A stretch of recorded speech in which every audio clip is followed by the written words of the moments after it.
In every video game genre, whether action, RPG, puzzle, or any other type of game, we know that each type has its share of good games and bad ones.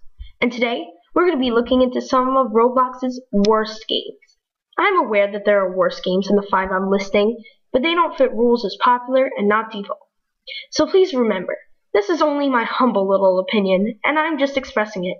Keep your nasty comments to yourself, trolls. So, without further ado, these are my top 5 worst Roblox games. Number 5. Number 5. Welcome to the town of Robloxia.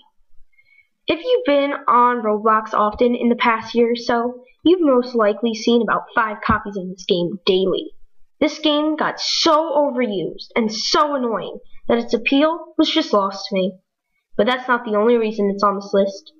Welcome to the town of Robloxia lacks a lot of detail, like squares for what I can only call cereal boxes in the Roblox Mart, faulty respawners, and a scourge of odiers and hackers alike. And plus, the loading time is extremely slow because of its special opening.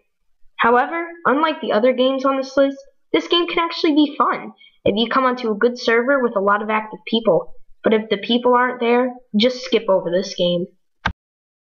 Number 4. Number 4, Hide and Go Seek.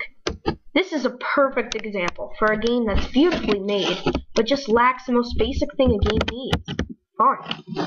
You'll play this game for maybe 2 or 3 rounds at the most. Then you'll get so bored standing around waiting for someone to get you that you'll quit, wondering why you wasted your time on it. It's like a tycoon whose moneymaker gives you $1 every 30 seconds. It's tedious, mind-numbing, and just downright boring. So instead of wasting your time on this beautiful but tedious game, go outside and play some real hide and seek. You'll have a better time. Number 3. Number 3, Catalog Heaven. I just don't see the appeal to this game at all. The main idea of this game is to test out gear you may be thinking of buying, or just to play around with outrageously expensive gear you'll never get.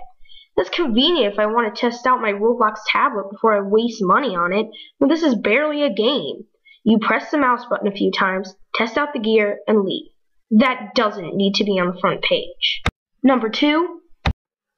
Number 2. Any Can You Survive game. Oh, we're really getting into the deep end of the crap pool now. These games started from God knows where, and have spreaded like a bad meme.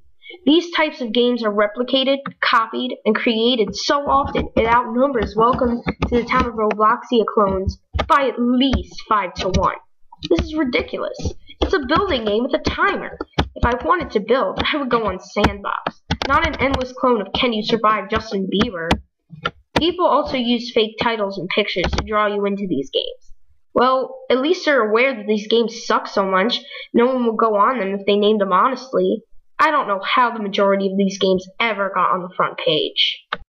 Number 1. Number 1, Boys and Girls Hangout. Oh my god. I've already talked about this god-awful game too much already. For those of you who haven't seen my 2 reviews of it, let me give you a quick summary of its problems. 1. Odiers are rampant. 2. Everything is free models. 3. There are hats and hair strewn about everywhere. 4. The building is hanging off the side of the base plate, for crying out loud. 5. The music players are the kind where you can create a cacophony of horribleness. And 6. It's not fun. This game makes Welcome to the Town of Robloxia look like The Complex. It makes Hide and Seek look like Run. It makes Catalog Heaven look like Feed the Noob Cake. And it makes any Can You Survive game into any obby. This game is awful. If by any means it resurfaces, stay away from that beast. I'm Sarah, thank you for watching, and please stay away from these games.